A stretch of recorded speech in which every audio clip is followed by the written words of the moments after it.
Cocktail 2 ഈ പ്രണയത്തിൻ്റെയും ബന്ധങ്ങളുടെയും മാറുന്ന സ്വഭാവത്തെ ലളിതവും സ്റ്റൈലിഷുമായ രീതിയിൽ അവതരിപ്പിക്കുന്ന ഒരു മോഡേൺ റിലേഷൻഷിപ്പ് എൻ്റർടൈനർ എന്ന് വേണമെങ്കിൽ പറയാം. പ്രണയം, സൗഹൃദം, ആകർഷണം, കമ്മിറ്റ്മെൻറ്റ്, ഇൻസെക്യൂരിറ്റി എന്നിവയുടെ ഇടയിലുള്ള മങ്ങിയ രേഖകളെ സിനിമ അന്വേഷിക്കുകയാണ്. വർഷങ്ങളായി ലിവ് ഇൻ റിലേഷൻഷിപ്പിൽ കഴിയുന്ന ഷാഹിദിൻ്റെ കുനാലിന് കള്ള കഥാപാത്രവും രാഷ്മികയുടെ ദിയയും സിസ്ലിയിൽ അവധിക്കാലത്തിനിടെ പഴയ സുഹൃത്തായ കൃതി സനൂൻ ചെയ്യുന്ന അലയെ വീണ്ടും കണ്ടുമുട്ടുന്നതോടുകൂടിയാണ് കഥയ്ക്ക് തുടക്കമാവുന്നത്. ഈ വിശ്വാസം പരീക്ഷിക്കാനുള്ള ചെറിയ ഇമോഷണൽ ഗെയിംസുകളായി തുടങ്ങിയ സംഭവം പതിയെ ബന്ധങ്ങളുടെ അടിത്തറയെ തന്നെ ചോദ്യം ചെയ്യുന്ന സാഹചര്യത്തിലേക്ക് വളരുന്നതാണ് ഇതിൻ്റെ കോർ പ്ലോട്ട് എന്ന് പറയുന്നത്. ഒരാളോട് ആത്മാർത്ഥമായ സ്നേഹം തോന്നുമ്പോഴും ജീവിതം ചിലപ്പോൾ മറ്റുള്ളവരിലേക്കുള്ള ആകർഷണങ്ങളും ആശയക്കുഴപ്പങ്ങളും മുന്നിൽ കൊണ്ടുവരുമെന്ന് സിനിമ പറയാൻ ശ്രമിക്കുന്നുണ്ട്. അതുകൊണ്ട് തന്നെ ഇതൊരു സാധാരണ ലവ് ട്രയാങ്കിൾ മാത്രമല്ല, ഇന്നത്തെ ജനറേഷൻ്റെ ഇമോഷണൽ കോംപ്ലക്സിറ്റിയെക്കുറിച്ചുള്ള ഒരു നിരീക്ഷണം കൂടിയാണ്. ഇപ്പോൾ ഷാഹിദ് കപൂറിനെ എടുത്താൽ കുനാൽ എന്നുള്ള കഥാപാത്രം വളരെ റിലേറ്റബിളാണ്. സ്വന്തം വികാരങ്ങളെ മനസ്സിലാക്കുന്നതിൽ പലപ്പോഴും ഒരു കുഴങ്ങിപ്പോകുന്ന ഒരു ക്യാരക്ടറായിട്ട് നമുക്ക് തോന്നുന്നുണ്ട്. ഇപ്പോൾ രാഷ്മികയുടെ ദിയ വളരെ ക്യൂട്ട് ആൻഡ് ക്ലവറാണ്.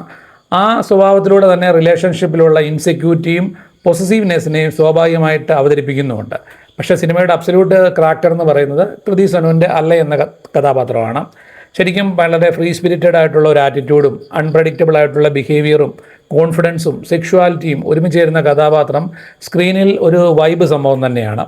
ഈ 3 കഥാപാത്രങ്ങളുടെയും കെമിസ്ട്രി തന്നെയാണ് കോക്ടെയിലിൻ്റെ ബാക്ക് ബോൺ എന്ന് പറയുന്നത്.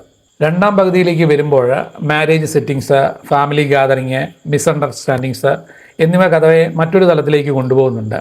അതിലേക്ക് ഈ അലയുടെ തിരിച്ചുവരവോടുകൂടി പഴയ വികാരങ്ങളും പുതിയ ചോദ്യങ്ങളും വീണ്ടും ഉയർന്നു വരുന്നു. ഈ ഭാഗങ്ങളിലെ ഹ്യൂമർ വളരെ സ്വാഭാവികമായി പ്രവർത്തിക്കുന്നുണ്ട്. ലവ് റിയലൈസേഷൻ മൂമെൻറ്റ്സ് ഒക്കെ ഉണ്ടെങ്കിലും അവ പ്രതീക്ഷിച്ചത്ര ഒരു ഇമ്പാക്റ്റ് സൃഷ്ടിക്കുന്നില്ല. ടോമി അഡ്ജാനയുടെ ഡയറക്ഷൻസ് കഥയെ ഭാരപ്പെടുത്തുന്നില്ല എന്ന് പറയാം.